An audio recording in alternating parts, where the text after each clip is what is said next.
Hello, hello, and welcome back to Podcast Assemble, the show where you come for your regular geeky download. My name's Tommy, and as DL is across the pond this week, I am delighted to be joined by a very special guest, a man who splits his time between being a part-time Taylor Swift enthusiast, an occasional comedian, and a full-time lover of comic book movies. It is friend of the show, Andy. Hello, mate. Hello, Tommy. How are you? I'm very tired. I just woke up, so you can probably tell from my voice. You can tell that we are split time zones. You're London, obviously, of course.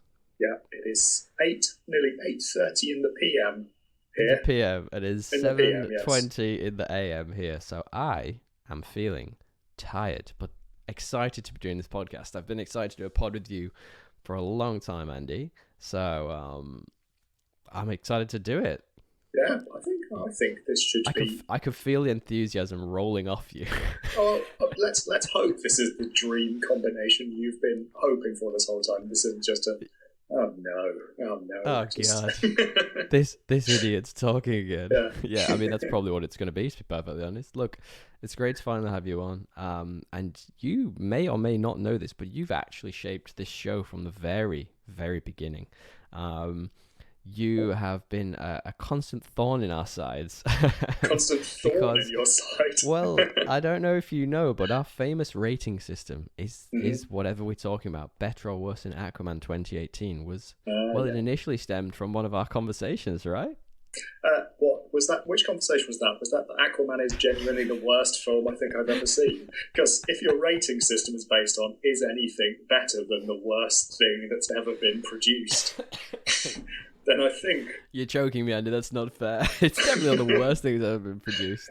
I don't know. I think it's... from the way we look at it is, and we'll be talking about this a little later on, is that it is the most average movie we've ever seen. I don't think it's terrible. I think it has its merits. Jason Momoa is good.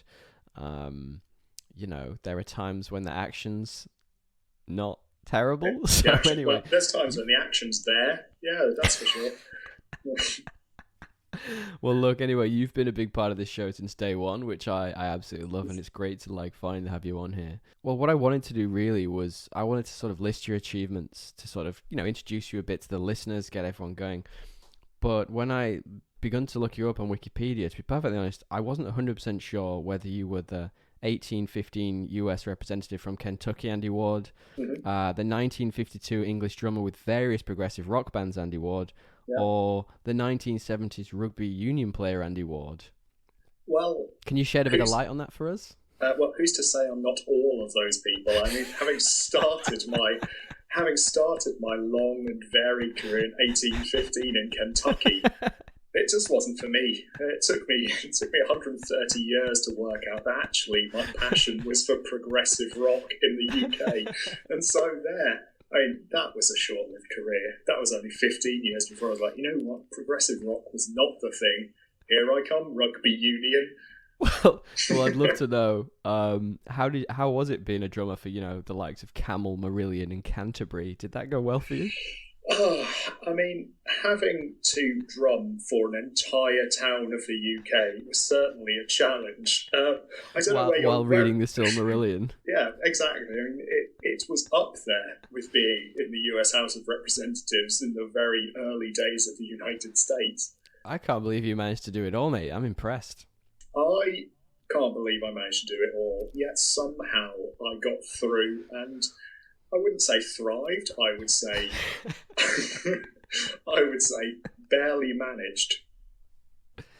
Well, look, your long and varied career aside, for anyone listening, there's going to be time codes in the description, so you can jump around if you want. You can either listen to us banter about what we've been up to. You can get straight to the main topic, which I was originally very excited about talking about, but we will get there in a moment. So yeah, jump around if you want to. What I'd love to know, Andy, is the first section of the show that we like to talk about is we talk about what we've been up to. So we talk about the TV shows, the books, the various forms of media that we've been consuming, usually over the last week. So what maybe you could do is give us a couple of recommendations of stuff that you've watched recently that you've really enjoyed. Okay, so allow me to talk you through. So one of the things I am watching currently, allow me to talk you through, is if I'm taking this magical journey beyond somewhere that's not just Sky Atlantic. I'm excited for this. You've got way more enthusiasm than DL normally does. This is fantastic. Come with me on my Tolkien-esque adventure into the depths of Now TV. Willy Wonka over here.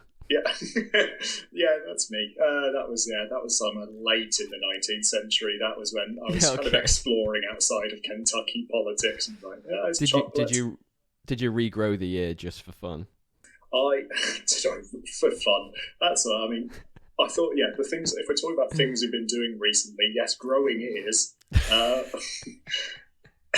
Growing ears. Sorry, God, I keep interrupting you. What have you been up to? So, I have been watching. My current thing is Succession. Okay, yeah. The partner loves that. She keeps going on about it. Oh, Succession is premium TV. Okay. That's the Who's in it? Yeah. Who's in it? So, who isn't in it? I know. I'm definitely not in it. Let's not go down this road. I've set myself up for a fall here because, full disclosure, there's more people who aren't in it than there are who are in it. And I bet I can at least name 4 people who aren't in it immediately. Well, we're 2 of them. This is all right, but excluding us 2, 4 other people who aren't in it is going to be tricky. Okay, all right. Well, you tell me who's in it, and we'll see. We'll come back to this question. No, because if I tell you who's in it, then you just have to aim around them. It's like Minesweeper. If I tell you where all the mines are, and then you're like, right, sure, I'll go shooting around these, the game is over. My first guess was, because he's been in the news a lot recently, is Adam Driver. Is he in it? No, he is not in it. Okay, good. Well, there's one. Damn it. You're on a roll. I am on a roll. Martin Scorsese. Actually, no, he's not in it either. Oh, you really had me for a second there. I was like, what if everyone in the world is in this show? Yes. This reminds me of a scene from an absolutely terrible movie, but it's probably the only funny moment of that film, where it's called 2 Weeks Notice. It's got Sandra Bullock and Hugh Grant. Yeah. You may have seen it many years ago, but there's a bit where Sandra Bullock says to it's this big setup where he's a rich guy and she I think she's like his assistant or something, but he falls in love, classic rom-com stuff. And she says something along the lines of, "You are the most self-centered, arrogant man in the world." And he just sits there and he goes, "Well, that's just silly. Have you met everybody in the world?" And I think that fits this conversation nicely. Sorry, keep talking about Succession. I think they said progression then. So yes, those 2 people are not in Succession. We've established that much. So it's a TV series that is essentially, it's about the Murdoch family. Okay, yeah. So it's about them, but it's not about them. And how do I loosely based? It's loosely based. I'll tell you, loosely based on everything they've ever done. Yeah. If you like Jeremy Strong, then are you in for a treat? I can't remember who Jeremy Strong is. Keep telling me I'm gonna search him in the background. If you're a Brian Cox fan, you are going to be in heaven. Okay, I am. Yes. Well then, damn it! I've given you 2 people who are in it now, so now you just have I know Jeremy Strong. What else is he in? He's in The Big Short's a great movie, by the way. Have you seen that? I have seen The Big Short. He's in this the Chicago 7, which I honestly couldn't get through. It was just too harrowing. I have not seen that. I watched the first episode and my blood was boiling. I was like, I hate human beings. I can't watch this. No, I love that. I love watching a TV show that just genuinely makes my life more miserable. That's nothing. I don't know why. That's every TV show. Everything. I'm just a genuinely just depressed person, I guess. Wow. Bloody hell, dropping bombs here on the show, Andy. What else have you been up to other than Succession? You got anything else on the go? Have I got anything else on the go? As if I haven't just had an ice cream from the freezer and sat and stared into space for 2 hours. Yes, I've got other things on the go. I've got... What have I got? I've been playing a lot of games. So what have you been playing? I have recently been playing Halo Infinite. Uh-huh. It is not easy. Okay. Oh my Wait, word. Is that the new one? Yeah, that's the one that's came When did free. that come out? It was, I think, last week it came out for free. And I've been playing multiplayer of that, and it turns out I am not as good at games as I once thought I was. Everybody is so good at games now. I'm too scared to go on the internet. I have to play solo at home. I play a lot of like FIFA, but I just play career mode because I'm too scared of going online and being like trolled by some 14-year-old from Delaware. Oh yeah, I can't take it. I just feel like I'm being constantly embarrassed online. I log on my day. I like to relax in the evening by being constantly humiliated by people who have zero social skills. Yeah, who have zero social skills. And I'm not afraid to come on a microphone to tell me how bad I am at this. Yeah, well, me too. Well, I was actually playing the Guardians of the Galaxy game up until recently. I reckon I'm probably 80% of the way through the game, maybe slightly more. And I just got so... It's just so samey. Like, I've just dropped right off it. Like, I can't... I probably could finish it. I've just not had time. You're the same as me. You've just moved house recently. I've just moved house recently. And I'm just like... This isn't intriguing enough to bring me back in. Like, I feel like they've done... It's almost like bad copies of the movie versions with a couple of tweaks. And I'm like... If I wanted to watch the movies, I'd just watch the movies. They're some of my favourite films. Why would I play this average copy of, good characters? So I've kind of fallen off that. It's a lot easier watching. If I could watch a movie of Halo Infinite, that would be great. And didn't have to deal with the trolls? Exactly, because in the movie, it's unlikely that my character will be stood to the side, having to be carried by all the other characters, and then all the other characters just constantly berating me and telling me I'm bad at this. Well, funny you say that. I think there's it's been in the works for a while. There's a Halo TV show in the works. I think it's HBO. Oh. Well, so that should be good. No, I don't think I'll be able to watch it. It'll just give me stress. I'll just be constantly reminded of my own failures as I watch people much better at these things doing things that I have never been able to do in the game. Amazing. I've been watching a couple of interesting things this week, actually, Andy. A couple of bits. Have you heard of Cowboy Bebop on Netflix? I have heard of Cowboy Bebop, but I've never seen it. Yeah. Okay, so it was originally an anime. And it's kind of beloved. It's one series. It's like 24 episodes or something. It's super long.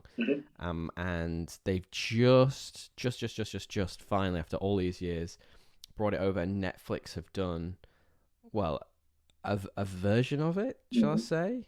I don't know how to explain other than it's kind of a version of it. And it's got John Cho as the main character. And it's got Mustafa Shakir and Danielle Pineda, who are all very good. But it's got that thing whereby, and I find this a lot when things are trying to be translated from a very specific medium. Like anime is such a specific medium, and like the way shots are very static for a while, and then they move very quickly. It tries to replicate some of that, and I'm just not feeling it yet. I'm like 4 episodes in. The story isn't really grabbing me either. Like, I think they're all very good at what they do, and I like them all as characters. I'm just not thrown by it yet. Do you think you'll watch it? I feel like Cowboy Bebop is one of those things that people have said is very, very good. And it's been on my Netflix list for a while.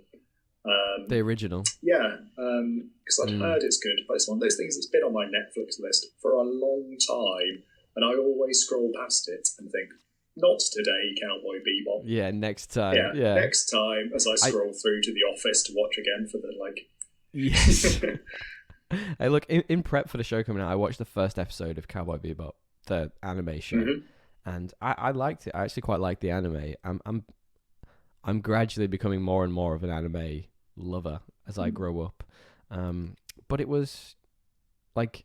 The first episode of the new show with John Cho was pretty much beat for beat the anime. And the anime, I liked the look of the anime, even though it's quite old. I like the look of it kind of more than this.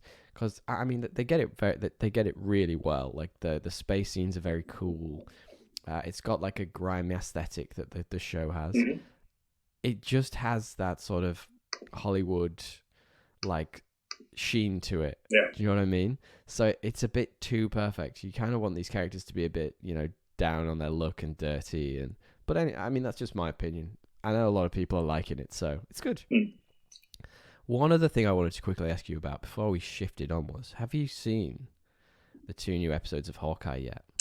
No, I haven't, and I've been told it's very good. But to be honest, Hawkeye has never been a favourite of mine. If you told me... He's not supposed to be, Andy. That's the point. Oh. Neither was Scarlet Witch. She was nobody's favourite. No, but Hawkeye was well down there. He was like... Oh, right. If you asked me, who do you want to see a show about? And I'd be like, no one was going to say, I want to see more about the guy who's good at archery. It's just like... There's not really necessarily a series in that, so I'm a bit like, am I going to enjoy this? Because ultimately, that is what he's about, isn't it? It's just, he is a man who is exceptional at archery.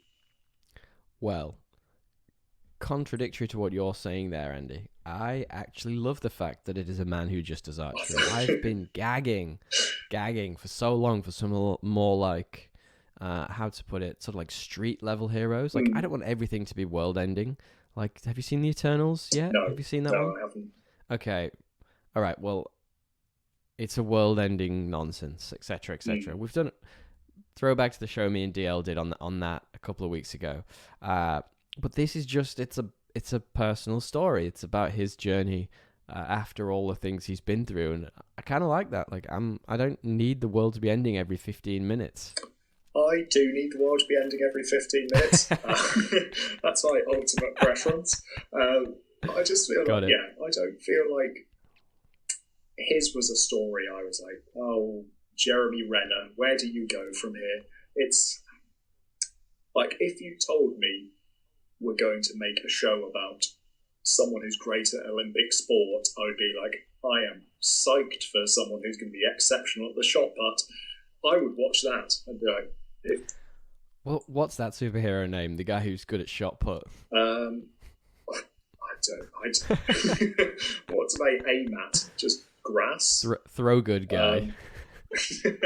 Grass pound? I don't know. They just like throw a ball and it hits the grass, and then you're like, that was far.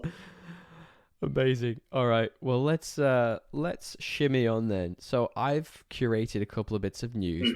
We do a segment called Have You Heard? And often Dre hasn't heard because he doesn't pay as much attention to the geeky media as I do, and I'm expecting you to be exactly the same. I'm not expecting you to have heard these things, but what I'd like is to get your input on them and understand how you feel about these pieces of news. Okay. And there's 2 in here that I am ecstatic about, and you'll know when I get there because I won't be able to contain myself.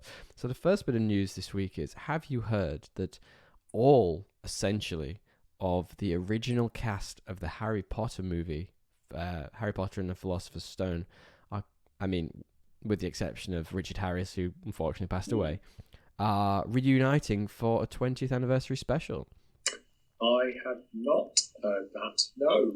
Is that one of the ones? How do you feel about that? I'm fine. I'm happy for them to get together.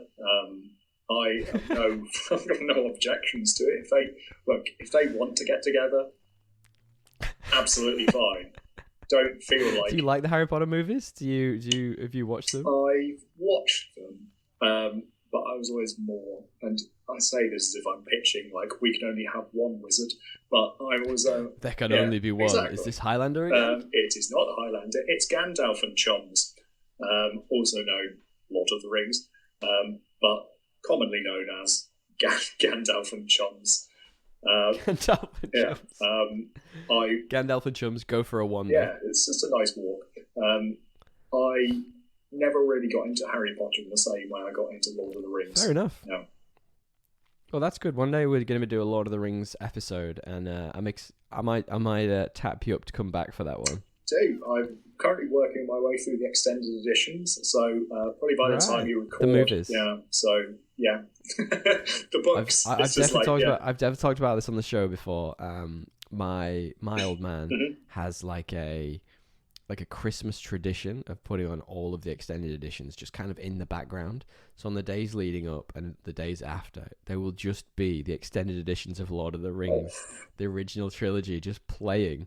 And I'm like, I love it. Like, I love those movies. And they just sort of like play out. And I'm like, this is Christmas. They are very good. But having now watched the first of the extended edition ones, I do now see why they did not release those. There were some scenes there where they could have been like, yeah, you're right, this should go. Well, I mean, they're not Zack Snyder's Justice League after all, let's be perfectly honest. They don't get that much attention. Look, that Harry Potter reunion is apparently coming out on Jan 1st on HBO Max. Mm-hmm. I watched the Friends one and I enjoyed that. I thought it was good. I'll give this 10 minutes. If I don't care, I just don't care. Here is a piece of news, Andy, that I am thrilled about. And I mean thrilled. Did you hear this week, or in the last few weeks, I don't know anymore, it's been a while since we recorded one of these, I'm a bit delirious, that Netflix is apparently bringing us a Power Rangers connected TV show and movie universe. What does that even mean? I don't know, but I'm excited. What does connected? What? Who knows? I grew up on Power Rangers. People who listen to the show regularly know that this has a special place somewhere. You know, it's lodged in my brain. It's very much in my heart. I am nothing's going to be better than those original series. When Tommy went from being the Green Ranger to the White Ranger, when he was bad and then he was good. I cried when the Green Ranger died. I had to be calmed down by my parents, and obviously were aware that the Green Ranger must be coming back. But to me, this was the worst thing that had ever happened. 30 seconds later, I was like, "Oh, this is life, is it? Is this all it is? Just one staggering from one bad event to the other?" And ironically, yes, that's literally that life. Exactly. Yes. It has prepared me for the last few years of history. Would you watch this? Is this something you'd watch? Only if you could promise me that the Green Ranger would not break my heart again by dying. I can't promise anything, Andy. I refuse. Okay, then I will not. All right. Quickly moving on then. Did you hear this week that there is a new Predator movie coming out? We heard this at the I think it was on the Disney Day a couple of weeks ago. It is called Prey. We've spoken about it before. However, it's apparently going to take place 300 years in the past. So I'm excited for that. Like, I mean, I think the thing that interested me most about the original Predator movie is that Arnold Schwarzenegger, the guns don't work. It sounds like a Verve song. The drugs don't work. The guns don't work. And they've got to find ways of defeating this, you know, crazy, hectic monster, essentially, with natural means. And then, you know, not spoiling Predator from, 1986? Not spoiling that movie. He does. And I think that's the most interesting part of that movie. So, would you watch this? I would watch it. Yes, I will watch that. You definitely will. Excellent. Well, that's coming to Hulu, which I don't know what that is in the UK, but it's coming to Hulu in summer 22. I don't think we have Hulu. It doesn't exist here. Huh. Well, that's a shame. No, I know it gets rolled up in stuff over here. I think Hulu gets rolled into one of the Disney channels. So, not the Disney Channel. It doesn't have Miley Cyrus playing along next to it, but anyway, there's a couple of more bits of news I thought I'd share with you. There was some gameplay revealed for the God of War Ragnarok game upcoming, and it looks amazing. I know you've got Xbox, right? Do you have PlayStation as well? Yes, I just got a PlayStation 5. You did, yeah, you? I got one in a Congrats. lottery from Curry's PC World. Which is a very British reference. Where are your audience based primarily? Because I can up the British references. Australia. Yeah, but I mean, you could do whatever you want. So if you need a reference point for Curry's PC World, it's sort of like a modern day Woolworths. So if well, Woolworths is actually something different over here. I had this conversation just the other day. So Woolworths is a supermarket chain in Australia. We're getting way off topic here. We're going down a rabbit hole. But Woolworths is literally a different brand over here. Oh. So Woolworths in the UK in the 90s and 80s was like a toy store, kind of. Yeah. And it got made. Yeah, it basically went under. And the first time I ever came over here, I was like, hey, they've got Woolworths. PC World, so you won one. Yes. And I've never won anything in my life, so I'm very jealous about this. It's very exciting. So far, what have I been using it to play? Just Spider-Man Miles Morales so far. Great game. Very good game. Great game. Very good. play the first one, the actual Peter Parker first one, Spider-Man PS4 5, which it's one of my all-time favorite games. I will come back to that. And then play God of War afterwards, because that's also... So basically, one of the friends of the show, Jacob, he's a buddy of mine. He lives actually down the way in Bondi, quite close to where I'm from, where I'm living. And he had an old Xbox and was getting really frustrated that he was just playing Call of Duty a lot and he wasn't like expanding his games. And when my PS5 arrived, I just lent him my PS4, just gave it to him, and I was like, here's like 8 games to play. Here's Spider-Man, here's God of War, and he's loving them all. So I'm very happy about that. Right. Well, all right then. 2 quick bits of Marvel news before we move on. As we're talking about games, I thought it would be fun to share that apparently the devs behind DC's Universe Online, which I don't know anything about, are apparently working on a Marvel MMO. Ooh, that could be interesting. That could be interesting. Yeah. I just hope it's not one of those whereby you have to create your own superhero to go into the world. Because I mean, it's probably going to be that if it's an MMO, but I think every time you create your own superhero, unless you're Stan Lee or Jack Kirby, it's probably going to be crap. Yes. I think that will be a part of the majesty of the game, will be just how bad some of it... Right. I mean, you'll probably have my shot putter who will be in there. Finally, I can bring this to shot life. Put man. And be like, here comes, what's his name? Grass Dent or something. I can't even remember. I can't remember. But Harvey Dent's significantly worse younger brother. I feel like because they did a game years ago, a Star Wars MMO, and the original premise was basically there were only meant to be minimum number of Jedis in the game. Like, not everyone could be a Jedi. It was like a roll. Okay. And it was like 1 in 100,000 characters created could be a Jedi. And maybe that's the way they'll go with this game but then what's the rest of you do? If you're just like civilians walking around a normal human, well, exactly. Yeah. Avoid being hit by the Hulk. Yeah, that sounds like a good way to play. It's not going to impact my shot putter, but the rest of you are all going to struggle. You're going to have problems. You could knock Hawkeye off a roof with a shot put easily. You overestimate my shot put abilities unless he is next to me on the roof, and even then, I'm not that accurate. So you're going to throw it to his right? Yeah, this sounds less like a superhero by the minute. I have neither distance nor accuracy in the shot put, so I'm just a guy with a heavy ball. Is basically what I am. You are a guy with heavy ball. That's an even worse name. How are we making it even worse than it already was? All right, super quickly. If you guys have heard anything that we haven't talked about, any news, any interesting features, any articles that you want to hit us up with, let us know. You can find us on Instagram. We're at Podcast Assemble, or you can email us at thepodcastassemble@gmail.com. Final bit of news, Andy, before we move into our fantastic main topic. And they're loosely based. It's not really a segue. We're talking Marvel. People have read the title of the show by now. They know what we're doing here.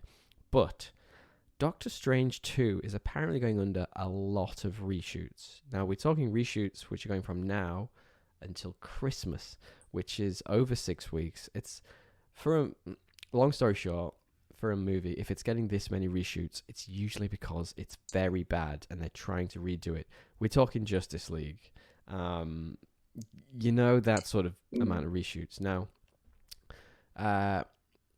I've forgotten the guy's name. Benedict Cumberbatch. I couldn't think of...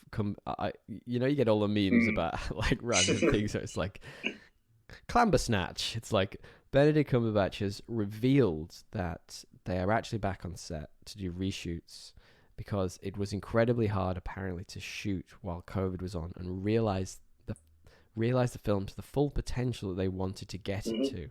Now, I can believe that, COVID made things incredibly hard and it was tough to film these types of movies, and maybe they couldn't get on some locations they wanted to go to. But I also kind of think as well, with reshoots of this volume, perhaps it's not quite as good as they thought in the first place. Perhaps they needed to change a bit of it. It's tough, isn't it? Because the film I remember most having to go through like reshoot after reshoot, just disaster after disaster, was Rogue One. So Rogue One, director after director pulled out reshoot after reshoot of it. Then it came out, and it was great. I loved Rogue One. Great movie. Yeah, it's one of my favorites. And so it's kind of probably my favorite after the original trilogy. I would say so. Yeah, I'd say it's the best Star Wars film since the original trilogy. We should have prefaced this show by asking you, what are your geeky specialities? You've obviously said Lord of the Rings, maybe a bit of Star Wars in there. Where else do you see it was always gaming, I would say. I was a big gamer. Nice. Even now I clock up a lot of hours being bad at games. Being bad at games for leisure. Well, what do you think about the Doctor Strange 2 news? Do you think it's probably just COVID? I'm hoping. I know this is a lot of I think conjecture. I think, I wouldn't write it off yet, because even though it sounds like, obviously, when you hear reshoot, you're like, our original material was bad, so we must redo it. But yeah, I think there's a lot of things go through that process. Now we're gonna come back to the Spider-Man trailer at the end of the show, because a few people sent it to us, and I'm excited to talk about that, because that's I think they're going to be similar tonally, personally, these two movies. But we'll come back to that in a little bit. Well, Andy, then, now I know all about your gamer desires and loves and your interests in the news. Why don't we swing into our main topic, which is, as I mentioned, Marvel focused. Do you want to preface the main topic and let us know what exactly we are talking about? And before we do, we like to have a main topic theme. Do you want to make up a main topic theme on the spot? Main topic theme. Give me a couple of examples of main topic themes. No. I don't know. Don't ask me to do this when I am sat in the room and all I can see is a radiator and a lamp, because it's going to be one of those two things. Bring it in. Bring it on. Hit me up. You want your theme for this segment to be radiator. Is that what you're asking? No, we normally have a main topic theme. We normally make up our own on the fly as we go, because we haven't done it for a while, actually, but we originally planned to have one that kind of went along the lines of like main topic theme. But then we never quite got there. Tune. I didn't know you meant theme tune. I thought you just meant everything has to be associated with radiators. The main topic. I was like, oh my word, this is going to be a struggle. I've not prepared anything for radiator chat. Not bad, Andy. Anyway, you want to preface the main topic for us? Yes, it's... Wait, you haven't done the main topic theme yet. Give us a theme tune. Right, hold on. Give me a second. And don't just copy me. Oh, yeah, because that was the peak of music. We've hit... Yeah. All right. Yep, music can only go downhill from here. I don't think it even had its own theme tune I can vaguely copy. Right, here we go. Okay, you ready?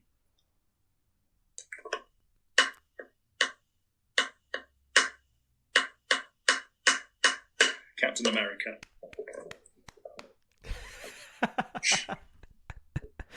Perfect. That's all we needed. Was that all right? Do you want to preface it then a little bit? Yeah, hold on. Let me get my stick again. So this... How do I preface this? So this was something we decided to watch. It's a 1990 release, isn't it? It is. This is a film that, looking into it, so two things I didn't realise about this film. This film, I should have guessed this one, went straight to video, and... We'll talk about that. We will absolutely talk about that. Do you know who the main actor is in this film? Yes, I do. So that... Do you want to... So he is J.D. Salinger's son, author of Catcher in the Rye. Read by many a high school student over many a years. Yeah, you're right. This is the 1990 version of Captain America. So this is essentially at a time where Marvel had no idea what to do with live properties. They were firing shit out there. They were like, just do things. They did a Spider-Man TV show. They did a Thor movie. They did a Daredevil movie. They did a Punisher with Ivan Drago as the main character.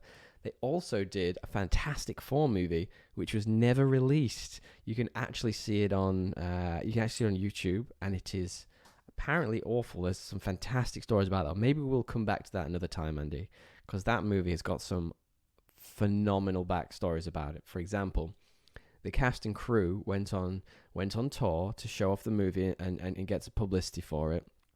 And they were served with cease and desist letters because they were doing it off their. They were so excited by the project, they wanted to get it out there, and the company were like, "This is not getting released." So they stopped them spending their own money to publicize their own movie. So this is at a time when Marvel just didn't know what to do with movies, and they essentially created a movie that gave us probably the best line I've ever seen in a movie ever, said sincerely, which is, "Mr. President, thanks." Do you, Andy, want to give me your stupid plot summary for Captain America 1990? Yes, so it took me a bit to come up with this, but what I've gone for, and when you said no spoilers, I've really kept to that as much as possible. So my plot summary is, it's a talented yet perpetually embarrassed pianist, in brackets, he was very red in the face, goes head to head with a man whose calves become slightly more toned when he was plugged into a main socket in a fight to prevent the President of the United States from passing legislation against disposable plastics. Can this pianist enact his master plan, or will he be thwarted by a combination of spectacular incompetence and piano flashbacks? I love it. That's so good. I love the enthusiasm you put into that. Mine takes a slightly different route. So mine is, Grand Theft Auto is reimagined for the 90s, but this time it goes global, bringing you carjackings, bringing you bad Italian mafioso stereotypes, and terribly tacky main villain, a rock-faced mannequin.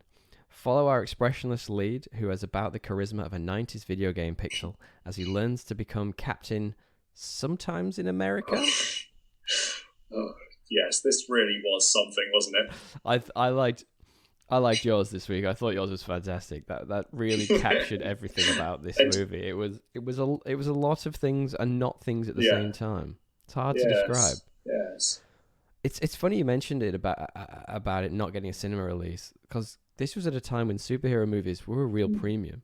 So this came out around the same time as the the Michael Keaton Batman, the Chris Reeve Superman movies were already out. So like superheroes were big business at this time, and it's kind of odd it didn't get that cinema release. And I mean, it's kind of indicative of the movie.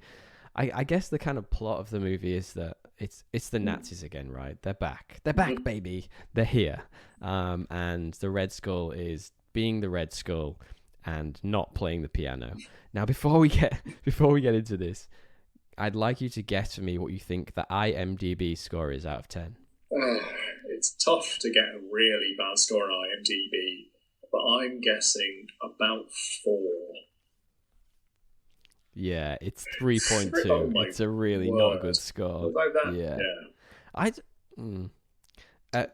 I'm sort of like, I flip-flop on this.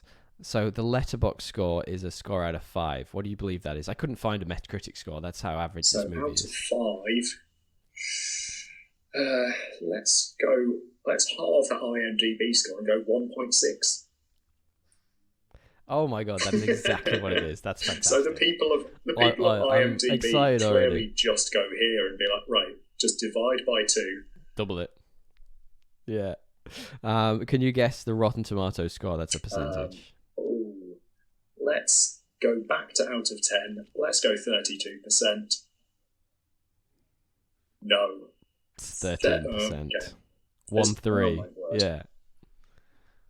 Unbelievable. Like, this is just bafflingly bad. Look, this movie has got a bit of a random assortment of characters and cast. So the director is Albert Pyun. He is known for such classics as Mean Guns and Bullet Face. I'm sure you're well aware of the vast history of those movies. Look, Steve Rogers was played by Matt Salinger, you mentioned up top, who's actually still working, which is fun. He was a big fan of Captain America growing up, and he read all the comics. This had a bunch of people who I didn't really know. So Ronnie Cox, Ned Beatty, Darren McGavin, a bunch of others. And there's one from Babylon 5 he's kind of like that guy. He's kind of like in a lot of stuff. He's called Bill Mummy. and he plays the young general at the beginning. You know, when he gets turned to Captain America, and the young general, he takes them into the back. He's a real that guy, and I like to bring up the occasional that guy.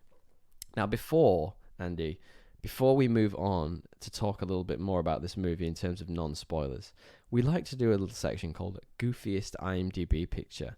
Now, whether you're aware of this or not, I'm not 100% sure, but what we do is I've skipped through the IMDb for this movie, and I found some images which are kind of goofy. Like, you think to yourself, like, why is that there? Why is that there? Professional headshot. And there weren't actually that many good ones for this. There was one from this movie. So what I'm going to do is I'm going to send you the one from this movie I found, and you can explain what it is to the listeners. And then I'm going to send you our current VIP, our current winner, Mr. Bobby Blish, and you can tell me which one wins. So the first one is Winging Its Way Over to You Now.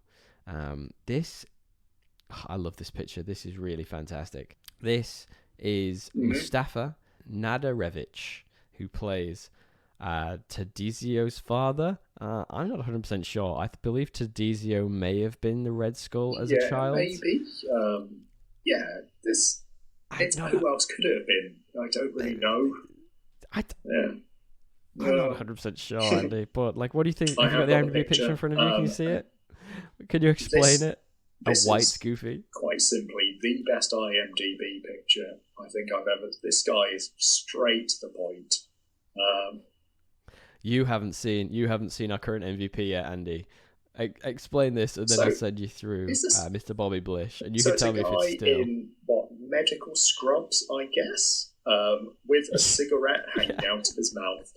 I like it. I just think this guy is just like, this is what I'm about. You can get on board with this and hire me, or you think he's pigeonholed himself? Pigeonholed himself as a smoking surgeon. If you guys need a smoking surgeon, I don't think he's a surgeon. I think he's like the guy in the morgue who tags all the bodies. And the guys, right. Yeah, the guy, I've seen the background. The officers go to him and slip him like a 20 to see the one that they need to see for their case. All right, so that's a pretty goofy IMDb picture. Now I'm going to send you our current MVP, which is Mr. Bobby Blish. Now, you just tell me what you think about. Explain Bobby Blish to us. I don't really know what's going on here. It's like Rambo meets Captain Jack Sparrow is clearly what the guy's gone for here. So the reason we do this is because it's a bit like, why would you have this as your IMDb picture? Like, this is not professional. What is happening? You've got to stand out in the movie industry, and these people have really been like, would you know the name Bobby Blish if it weren't for this? I mean, if someone said the name Bobby Blish to me, I would absolutely remember that. He's in Red Notice. I saw Red Notice. Yeah, you didn't see Bobby Blish though. If he'd been, maybe he was dressed like that. Yeah. All right, which is your favorite? Which is the one? It's got to be the first one. It's got to be the guy with the cigarette. You're going with I just think Mustafa. the fact he's not even looking at the camera. He just does not care. He's just done. He's just like, it's that kind of energy I'm here for. Andy dropping bombs. This is what we like to hear. Beautiful. All right, let's skip on. Let's talk a bit about the movie in some non-spoiler terms. What did you think of the story? Did you like it? Terms. Did you get it? Because if it came out in 1990, but if you've still not had a chance, just yet. Exactly. Hey, look, some people might want to watch this off their own back, right? Based off our recommendation. Plot-wise, I'm not really sure what was going on for half the time because it seemed. I mean, he doesn't spend a lot of time in America for being Captain America, does he? But it's. How do I explain this? It's vaguely about recycling.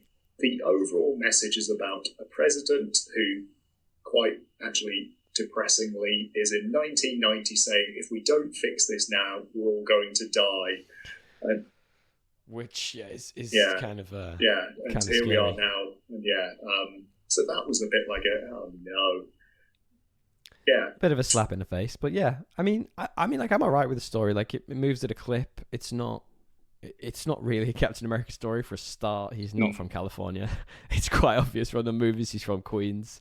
I didn't mind it. Like, I thought it's just a classic, like, revenge tale, right? Like, but I guess the thing that I mean, I was going to mention this later on, but the thing that got me was kind of that they kind of try and make the Red Skull a sympathetic character by showing you his backstory of how he was kidnapped as a child.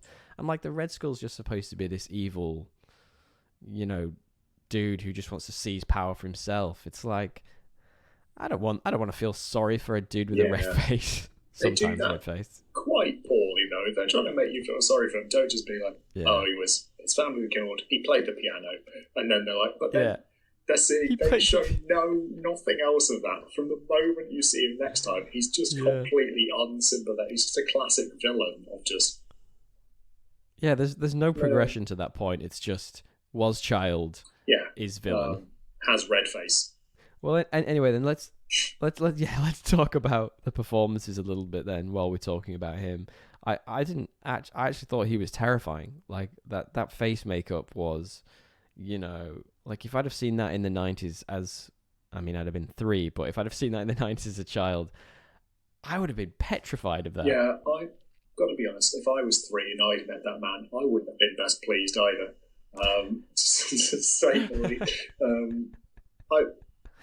But the thing that got me about him was that the accent he chose was kind of, I called him Dracula. Like, that's all I could think of the whole time. He sounded like he was about to suck your blood. I mean, performance-wise, this was nobody's finest work. It was just... Hey, yes, of course. The Salinger family look on this as the pinnacle of their artistic heritage. Yeah.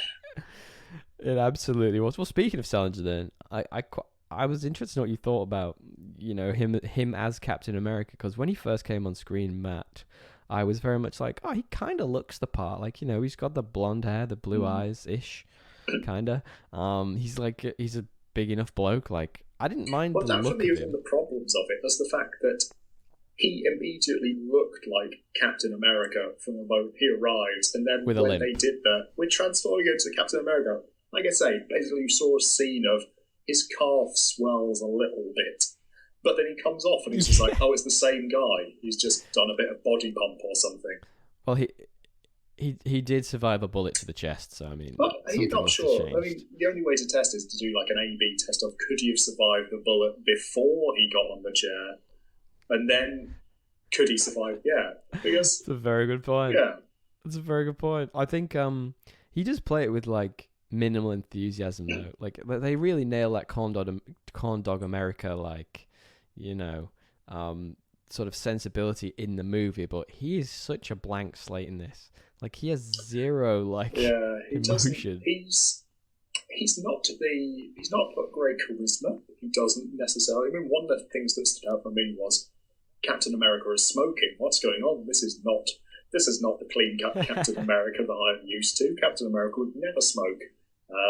And that kind of, he was just, there was nothing defining really about that portrayal, I think, of Captain America. I liked, and I've forgotten her name, unfortunately. I liked the daughter who he sort of becomes pals with. I thought she was great. I thought she was probably the best part of this movie. Overall, she was fun. Yeah, she was fine. She was, in relative terms, this was an Oscar-winning performance. Absolutely. Within this film, she was probably the best of, the highlight. Yeah. Well, look, the daughter of Red Skull was just what was she doing? A mindless assassin. She was kind of pointless. Look, the only other thing I have to say about performances before we move on is that the mum of Captain Rogers at the beginning, Steve Rogers, looks younger than he does, which really threw me because I thought they were dating, and then he said mum, but then he still held up. It was weird. Anyway, what do you think about the pacing of the movie? Do you think it was well-paced? It's probably about an hour and a half too long, if I'm being honest. It could have been paced. They could have just written it in the comments section and been done of YouTube. But I think it was not. it was not well paced. It was not well paced. It What I dragged a lot especially in the enjoyed middle. about the film was anytime anybody went anywhere, they had the classic scene of here's an airplane landing. It's like, we don't need this. We don't need to know. Oh, I'm not going to be like, wait a second. This looks like they're in Italy, but I didn't see an airplane landing. How did they get here? It's just there was. It's that classic Indiana Jones, isn't it, where they have to draw the line from one place to another. I thought it was fun. I just didn't think it had a lot of like Captain America-ing. Like, it dragged a lot because he wasn't Captain America for a lot of it. He was just sort of this whiny carjacking dude. Yeah, he just kept carjacking, didn't he?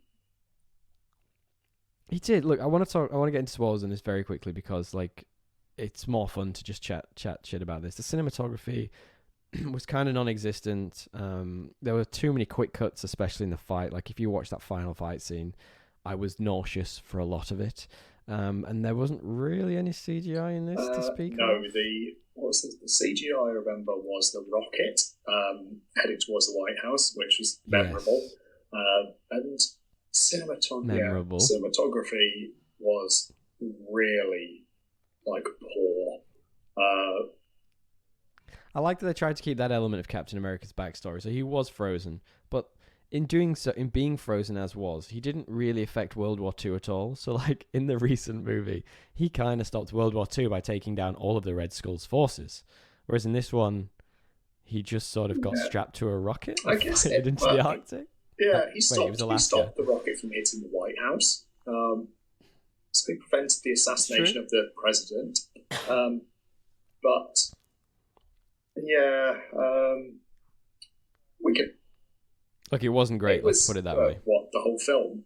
Or I'll be honest, it was not the best film I have ever seen.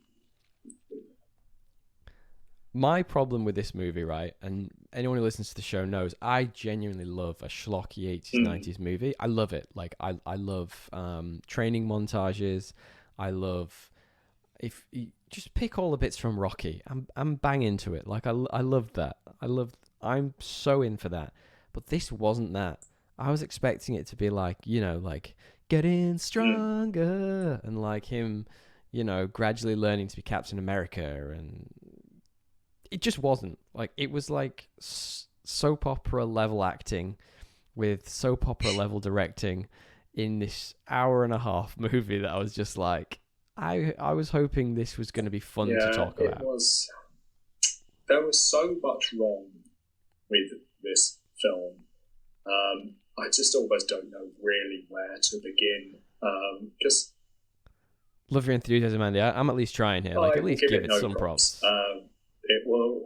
Okay. I guess, yeah, like you, I even love bad films. Like, I love films that are so bad that they become good, which is more difficult now because I think some films aim for that deliberately. And if you're aiming for it deliberately, you've lost it. It has to be accidentally so bad it's good. And this was just kind of bad. This was just bad. It was. You it can was say just it, fine, bad. It wasn't so bad. It was entertaining. It was just kind of all over the place. Like, I have seen this film once, and I feel like I have seen it more than the entire production crew of this film. Just, there was absolutely zero attention to detail. I think my favourite scene was probably the newspaper guy. Well, ignoring the fact that it had all the classic 80s tropes of spinning newspapers, flashing headlines across the screens. Yeah, it did. There was the newspaper editor. There was one scene where he was going through the notes he'd found of relating to Captain America or the scientist, I think it was. Because he was a secret, right? I kind of like that wrinkle. I like the idea that they kept Captain America a secret from the world. Yeah, in that costume, yeah. I mean, I think you wouldn't want to be showing it off, really. Did you hear? Do you know about the rubber ear scandal in this? Guess what the rubber ear scandal was, because I think the way they were pitching it was right. So we got the scientist. She's brilliant. She's designed you this fantastic flame retardant suit. You won't be able to be burned. Got the shield that deflects stuff.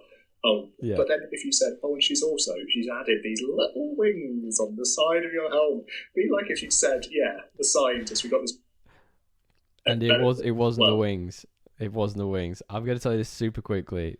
So essentially, the original mold for the outfit, because it was rubber, the original mold for the outfit he had like holes for his ears, and it was chafing his ears. So they created a new one where they literally created rubber ears to go on the outside. So they weren't his ears you were seeing the whole way through. It was like, it's so weird.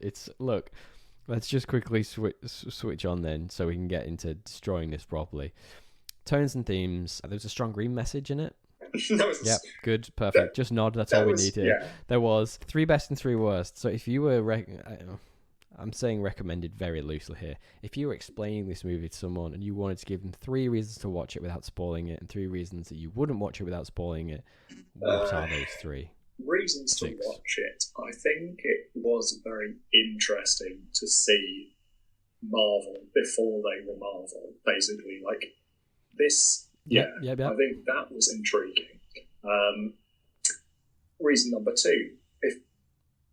There's a lot of that online, Andy. Reason number 2. If you've been curious as to what J.D. Salinger's son's been up to, here's your answer.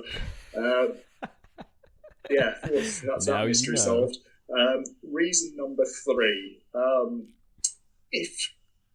I think if you enjoy all those 80s movie tropes, like I was saying, spinning newspaper headlines, planes landing, orange carts being crashed through in the street, this has those in droves. Yep. So, in absolute spades, you're right. Yeah, I'll 3 give you that. reasons not to watch it. Well, I'll give you my 3 reasons to watch first, then super quickly. The Red Skull's pretty menacing. Yep. I'll give you that. I quite like the man out of time section. It lasted about 30 seconds, but when he was realizing that he was actually in the wrong time, that was good. And I quite like that his transformation into being Captain America was like basically a Rammstein gig. It had like lights flashing, strobe lights and smoke and sparks. I thought that was, I'm going to take issue with that afterwards. Remind me to come back to that point. Okay, cool. What are your worst? 3 worst. 3 reasons not to watch it. 1, you don't have to. You just nobody's forcing you. Just live your life. I'm forcing you, Andy. I'm forcing you to watch this. Ultimately, this will add, even though it's interesting to see Marvel before Marvel, this will not add much value to your life. This is not something you will tell your children about. Or, I don't have children. I know. Well, I will. I've done a podcast on it, so I'll probably end up telling someone about it. I'm both telling people about it right now. Oh, no. Yeah, I know. You're telling all of our listeners about this. Reason number 3. What's number 3? It's just weak. It's just a very weak, presentation of Captain America. It could have been anyone. It was a guy in a Captain America suit. It wasn't Captain America. A rubber suit. It was flame retardant. It was. All right, so I've got the music. The music was very odd in this. I nearly talked about it before. I thought I'd wait till now because it was like a hillbilly rock with a bit of like emo in there. I'm like, I don't what is this? And then like the closing credits when they start, they just kind of start. There's no like end to the movie, and they just bring in this other hillbilly song, and I was like, is this Bruce Springsteen at his absolute worst? It wasn't. I can't remember who the artist was. It, like we said before, it doesn't have those 80s sensibilities.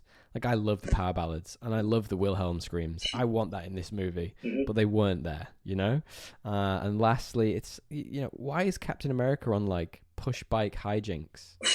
That's what Captain America does. He doesn't ride down a hill on a bike and jump into the sea.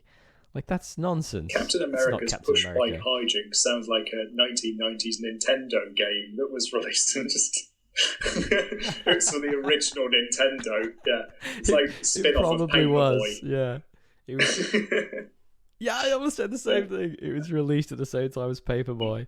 Well, tell me then, Andy, before we jump into sort of spoilers, is this movie better or worse than 2018's Aquaman? Well, given everything I've said about Aquaman to this point, I would have to put it... Don't say it's better. Don't do I'm it. going to put it on level pegging with Aquaman.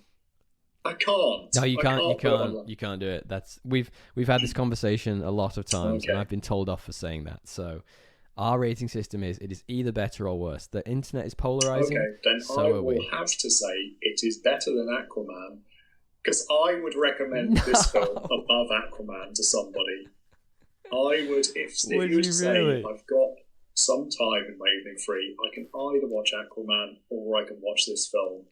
I would just say, for goodness sake, do not watch Aquaman. Just watch this. It's the lesser of two evils. I would rather pay and watch Aquaman again than watch this movie any more than I ever had to. And I did a lot of research in the background on this, and I hated every second of it. You could pay to see Aquaman in monetary terms, but you pay with a lot more than money to see Aquaman. You pay for the rest of your life for seeing Aquaman. And I did. All right, let's jump into spoilers. First questions first here then. Why is this Grand Theft Auto? Why does he carjack everyone he gets near a car with? That's the real question here, Andy. I like that he firstly walked about 50 yards away to pretend to tie his shoelace, essentially just be like, oh, I'm being sick. My favourite was when he carjacked the tiny car, and it was like he was driving around in like a clown car, this big man going around this huge car. So I don't know what was going on, but yeah, he was... It's like that Simpsons episode with the guy who's huge, and he's like, this is the only car I can afford. Who is this Captain America who smokes and steals cars? It's such an odd portrayal of the character. Like it doesn't make sense. But like I kind of liked...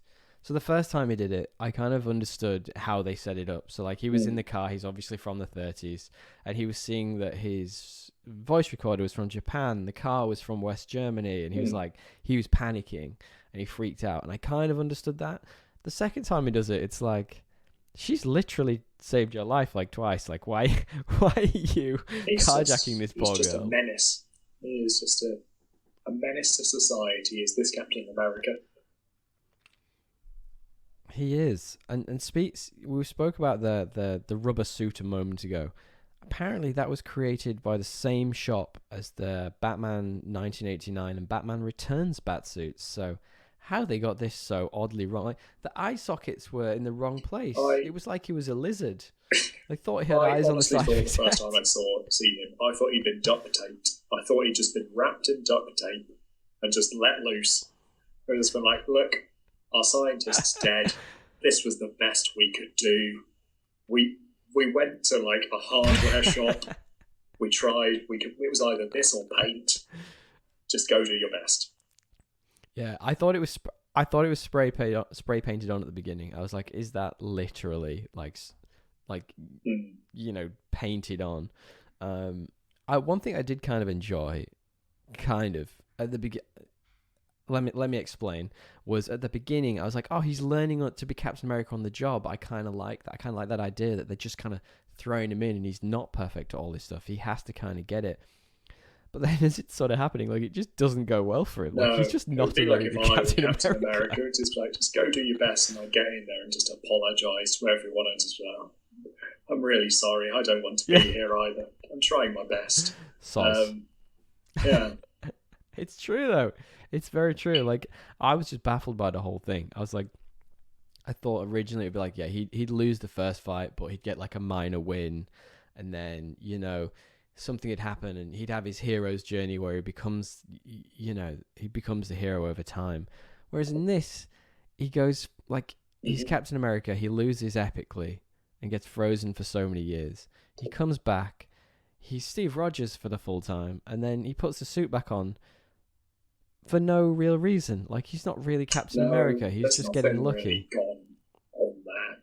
And that comes back to the fact that when you mentioned that you liked the scene where he got transformed into Captain America. Nothing happened there. All that happened was the guy was plugged into a main socket and they turned it on and they were like, I guess this might work. Yeah. So, and really, yeah, it was just, I don't know, they were like, oh, this scientist had it all kept in our head. That's why we couldn't make more of you. But it's just like, well, you saw what happened. They just they found a loose plug socket, put a fork in there, and then just tied it to him and just saw where it went. Why don't give that a go? His rubber muscles expanding. Yeah. I guess my real key problem with the movie, let's be honest, is that it just wasn't fun. Like, I was really expecting, like, I've said it already, but like the schlockiness of those sort of 70s, 80s, 90s movies. And it kind of, because it's at a time whereby it's because it came out, like, it was filmed in the like late 80s and out in the 90s. Like, it wasn't quite in the era of that schlocky 80s-ness, and it didn't quite know what it wanted to be as a 90s movie, whereas like your Batman 1989, it was very much taking that step forward. It was more serious, it was more grounded, it was more gritty, whereas this was kind of like, am I an 80s movie, or do I try harder? It's like it didn't know what to do with it. It doesn't really have an identity of any kind. It's Yeah. It just had one big disappointment, wasn't it? It was just, it let itself down, is what happened. One note I had was that his original... just one note for you guys, and it's redo the whole thing.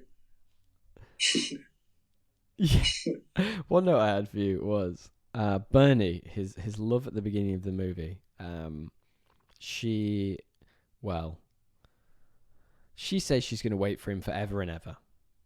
Now, I'm not sure about you, but she clearly just got horny around the time she was 25 and hooked up with another dude because she was married, she had a kid. I was like, come on, girl. That's not forever and ever. You waited like 6 months max. I disagree, because I thought that I was calculating this, so she, at the time that she met him, she was... yeah. Oh, but when they met in the future, she was like, oh, when we met her, it was this year, it was like 1936, it's this year now. So when he meets her in the future, sure. I think she's in her 70s or something. I think she's like 72. And it is vague how old her daughter is. I was kind of like, I don't know whether this woman is 20 or... I think it's played by the same actress. I think it's...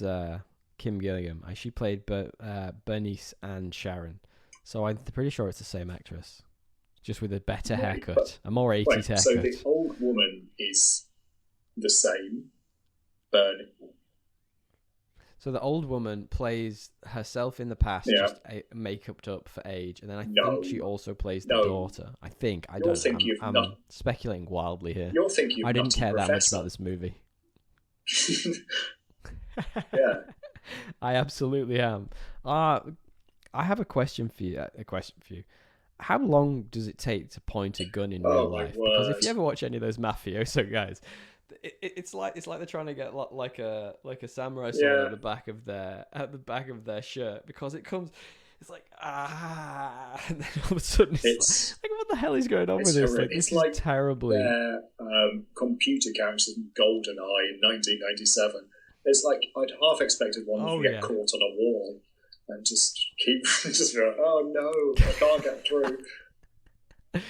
One of the NPCs hits a bug. That's so true. Like some of the choices in this are dire. And one thing that we haven't talked about is like the ending. So the ending of the movie comes around and Captain America has become Captain America, and he's sort of, trying to stop the Red Skull's plan, which is to blow up the entirety of Europe. I don't know how big that bomb was, but he was like, this will take out all of Europe. I was like, but that's a lot. That's a lot. Yeah, he was like, it's a small one. Yeah. I was like, a small one that can take out the entirety. Anyway, so he has this timer countdown thing, which is baffling in itself. And then Cap starts playing the piano music from when he was a kid to him, to distract him, because for some reason he stood next to a piano outside. Absolutely love the outdoor piano. And it distracts him long enough that Cap can throw the shield at him and it knocks him off the cliff. But I've two one's a question and one's a point about that. So the question is, does knocking him off the cliff stop the countdown? I don't think it would. I think the bomb would still go off. Yeah, just out of shot was Europe blowing up. But just Captain America's like America. But yeah, it is the Team America follow up we all wanted. I don't understand how the thing he was using worked, but from the moment, it was absolutely nonsense. At the very start, that piano music hit the floor. I was like, all right, so they're going to bring him back at the end by reminding him of piano music. I knew that from honestly. I mean, always the classic. Well, the other point was I did very much enjoy seeing just like a dummy being thrown off a cliff. So like the shield hit him, and they did like a pretty cool shield throw thing. And the shield hit him and he fell off the cliff. And I just love that in movies when they've clearly just got like a mannequin. Yeah. But was it ever explained why his shield came back? Like, there was no technology. It was just that woman who built the duct tape suit somehow also made a magic shield. There was no explanation. Well, I think... I thought I had that in trivia. But essentially it's a bit of trivia that the animation for seeing the shield... I mean, this is nothing to do with the actual story, but the animation for seeing the shield do that, they never told anyone how they did it, so it's still a mystery how they filmed the shield doing that sort of like boomerang return motion. So, look, do you have any final points about this movie? Anything you want to flesh out before I jump into trivia, true or false? Staggering lack of attention to detail on any aspect of it. They misspelled the town name on one of the newspapers at one point. I was like, nobody's looked at this. Nobody has watched this film and been like, okay, that's wrong. The guy, the newspaper editor, no editing whatsoever. There was a shot of him writing with his pencil that cut back to him, and he also had a pencil in his mouth. It was like, does this guy just absolutely love pencils? Is he just like... Multi-pencil. That's his superhero name. He's Multi-Pencil. My grass dent. Multi-Pencil and Grass Dent here to make things worse. The worst team up of all time. Yeah. All right, let's jump into trivia, true or false super quickly. So, in an interview with the publication Retro Junk, co-star Ronnie Cox said the movie remains to this day the finest script he has ever read. How the guys messed it up, he will never know. Is that true or is that false? I think he has a good idea of how the guys messed this up. Now, Ronnie Cox was the older president, so the president in 1990. And that is actually true. Ronnie Cox said all of that. He says it's the finest script he's ever read, and Come on, Ronnie. I'm baffled. Ronnie, you only ever read one script. Is that the case here, Ronnie? Because if he's only been offered one script, and this is honestly, he's not lying. This is the finest script he's ever read. Yeah.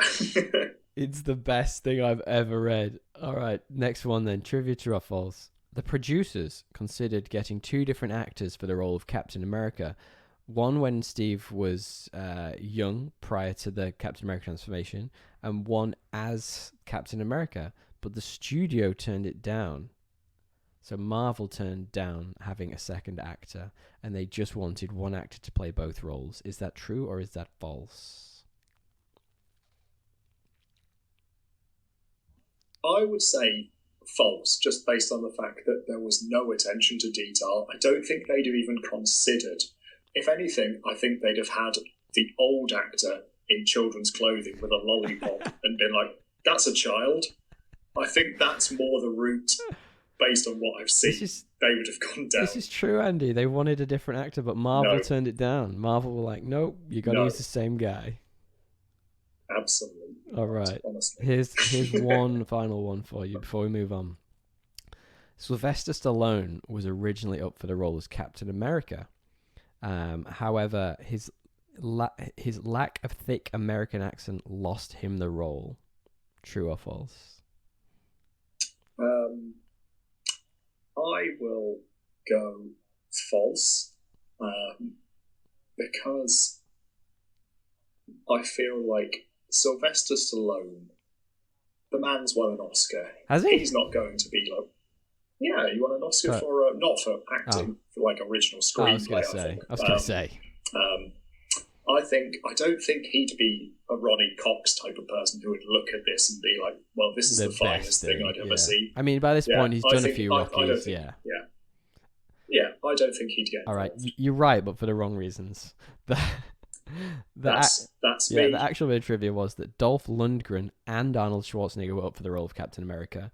Schwarzenegger lost the role because of his accent, and Lundgren was already filming the 1989 Punisher movie we talked about a moment ago. Of course, another Marvel character, so he couldn't do the film. I would have liked to have seen a non-American Captain America personally.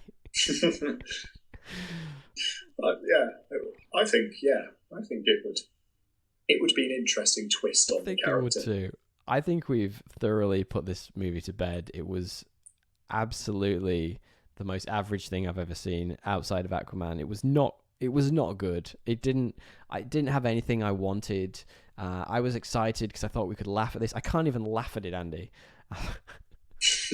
That's how sad it is. No, it was very bad. It was quite. It felt longer than an hour and a half.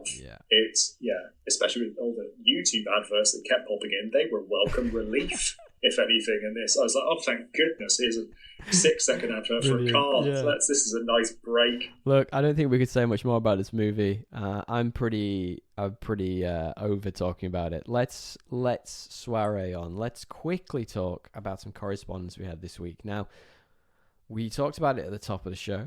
And if you want to get in contact with us, please do. You can get us on Instagram, Podcast Assemble, or thepodcastassemble@gmail.com.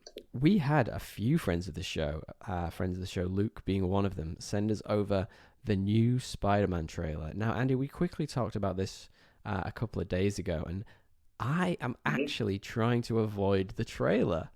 So I don't have an opinion of it. If you want to give me some non-specific opinions on the Spider-Man trailer.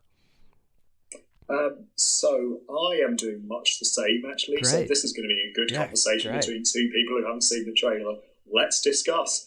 I've not seen it. I am similarly. I feel like at this point, I've seen a couple of the trailers and been like, okay, I think it's only been if one. I see another trailer, I think there's been I'm going to two. see something. Yeah. No, I know, but I've seen 3. You know me, I'm in the loop. I think I've seen the trailers so far, and I feel like if there's another one now, I feel like that's one where the next one will go too far in being like, oh, that's classic Sony. I think that's it for me. Like, I saw the first one, I got to a level of excitement that you know what? Here's a question for you. Which are you more excited about? The new Spider-Man movie, Spider-Man No Way Home, or the Batman that's coming out in March? I would say probably the new Spider-Man at this point.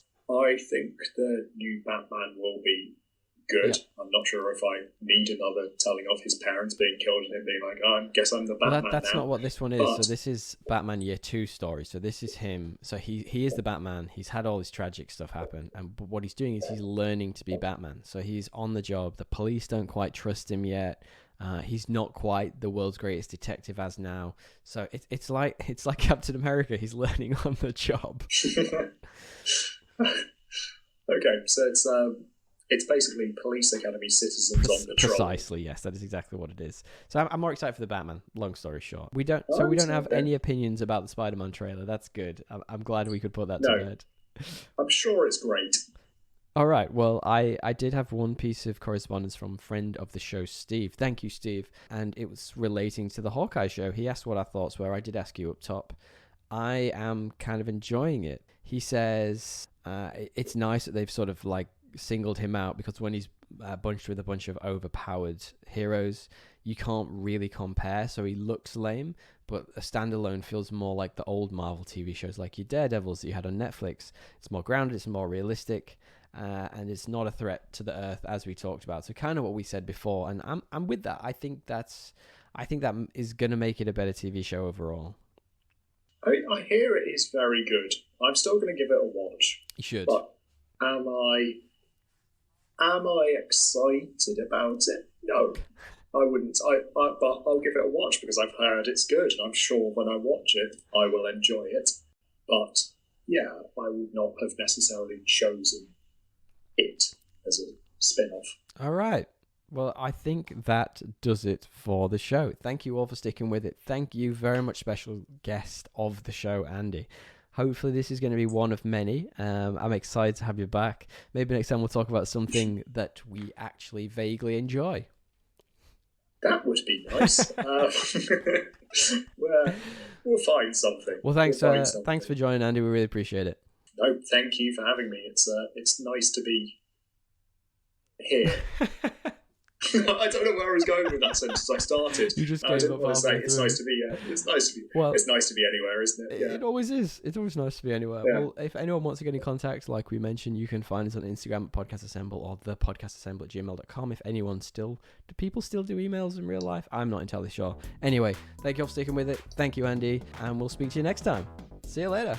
Tally ho.